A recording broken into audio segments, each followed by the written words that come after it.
Welcome to Fat Daddy's Outdoor Cooking. Lock the gate and close the blinds. We're cooking today. Spaghetti on the grill. What? We're gonna get this hamburger meat on the grill. So this one come out of the freezer. That's why it looks the way it does on the grill. We're gonna get that browned up a little bit, and then I'm gonna chunk it over in the pot, and we'll finish browning it up and get some flavor going on. But I am going to put some Fat Daddy's Outdoor Cooking seasoning on there right now. Oh yeah, get it on there, Fat Daddy. Get it on there. Come out there. Come out there. There we go. Yeah. Okay, I'm not after cooking this all the way. What we're going to do is just get a little grill flavor to it. Not much, because you don't want it too smoky. And then we're going to stick it over in the pot, in that little Dutch oven. And finish it over there, baby. All right, that's about a pound of hamburger meat right there. So let's get it over in the pot, because I don't want to lose none of that fat in the water. And in the pot, I got a little bit of olive oil in there. And we're going to need some more. Let's get some more olive oil in there. You know we need some in there. Yeah. Do what you want on the olive oil. I like the flavor of it. So we'll go ahead and get that that hamburger meat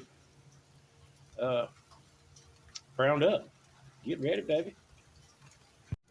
This is how I do it. Just kind of run along there right there. Get it all fine, busted up. You like them big chunks? Skip this part. Bust it up a couple times and move on. We're going to make this a lot finer, though. Just like that right there. All right. We got the hamburger meat browned up. Now we put about 5 or 6 garlic cloves in there. See a little garlic on my thing there? Yeah. Got them up, busted up real minced. We're just going to let that just kind of get together on the flavor. It's going to take a little bit. And then we'll get the spices in there, and so hang out. Shoot, I forgot to tell you, we better get that onion in there. That's about a whole onion, maybe a little bit more. Yes, sir. Get that onion in there. Let that oil and stuff be doing its thing. We're going to stick about 2 tablespoons of basil, probably about 3.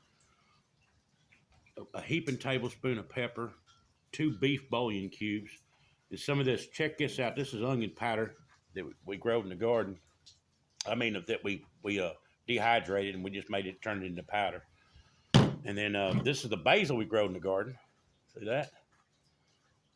Dehydrated it. So we're going to get about 2 tablespoons. About a heaping tablespoon. I mean tablespoon of oregano. We got about a teaspoon of that onion powder, pepper, and then some salt.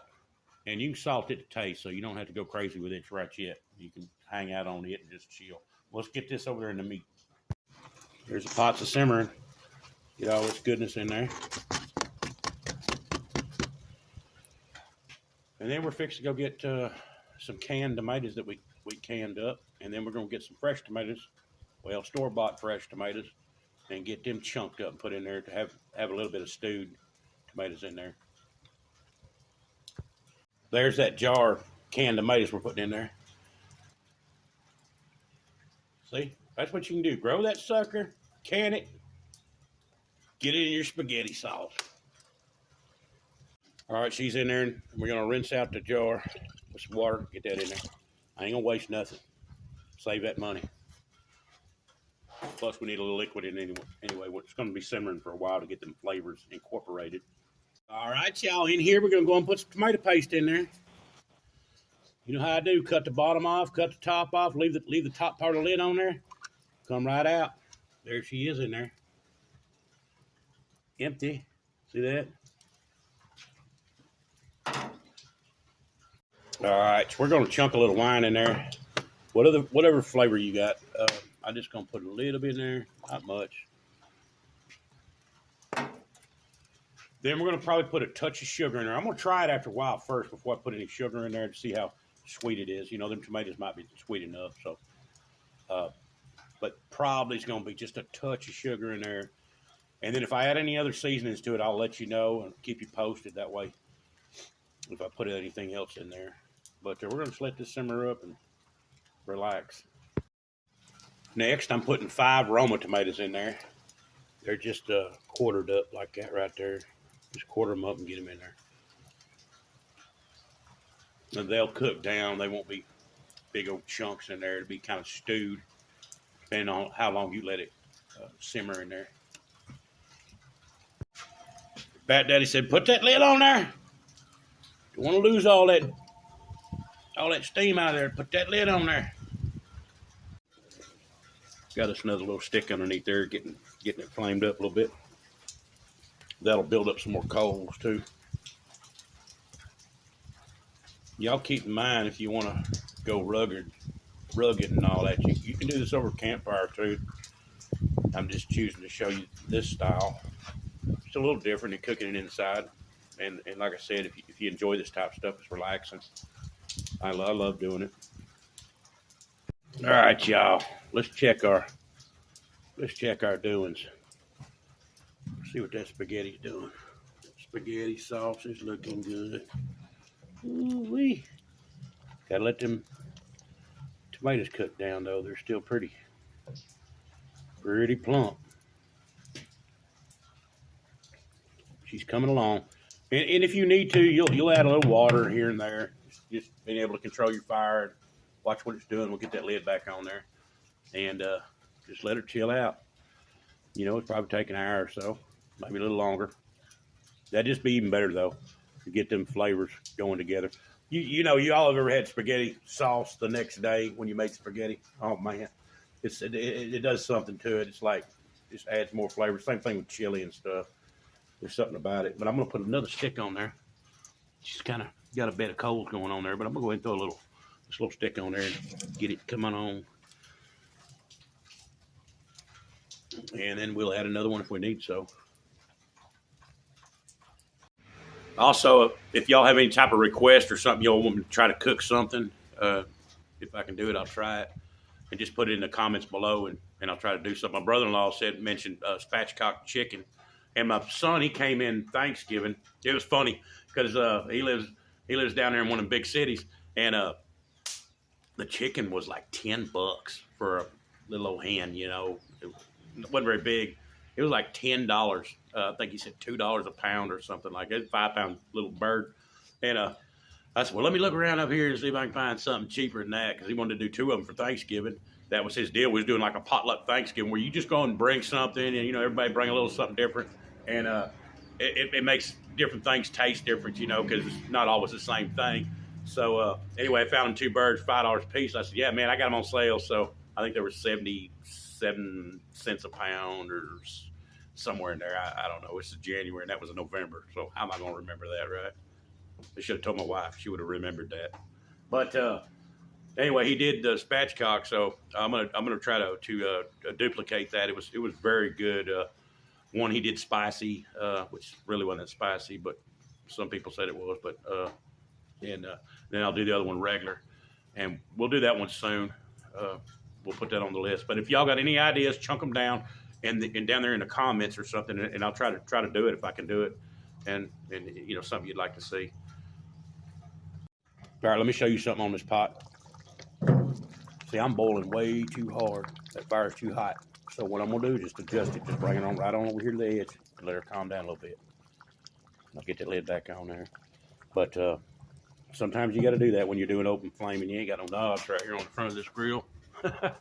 you just got to kind of adjust it and play with it and work with it. That's what the fun is, like, challenge of it is to, you know, learn it and do it and just mess it around. And I can scoot it back here too, because it's pretty open back there.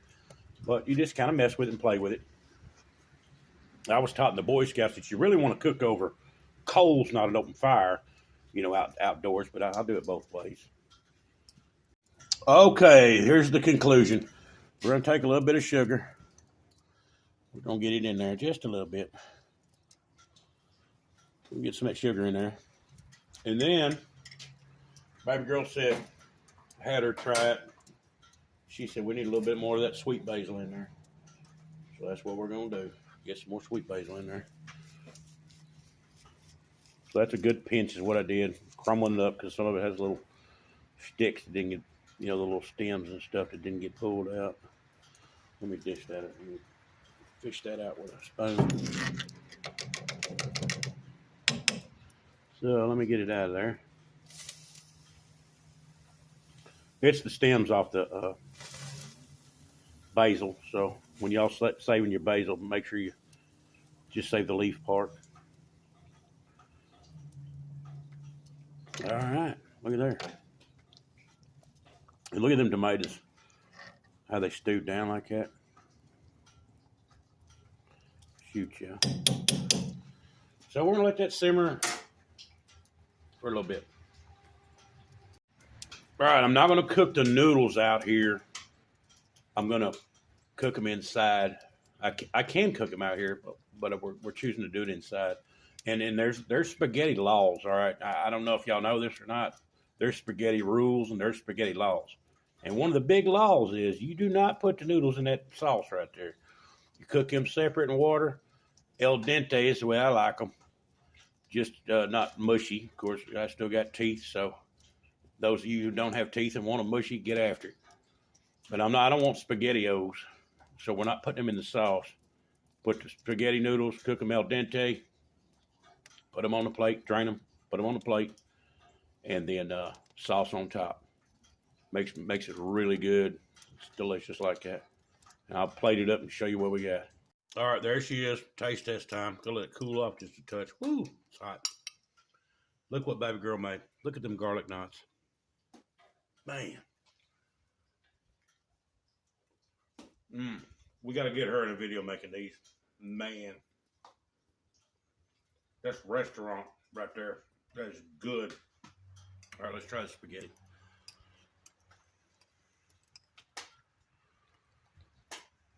A little smaller bite. I don't want to look like a hog. Fat daddy don't want to look like a fat daddy.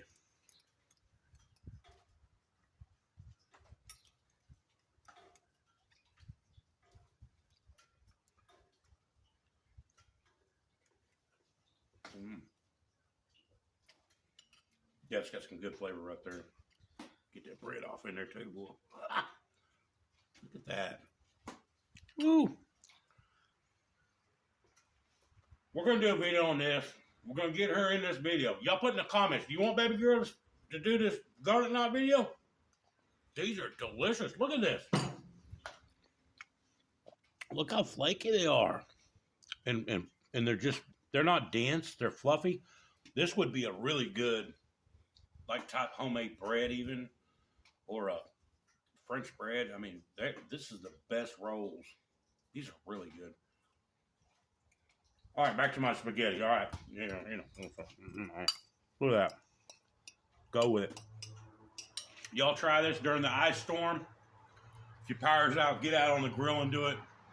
Thank you for watching. Like, share, subscribe. Tell everybody about it. If you like it, share it with somebody else.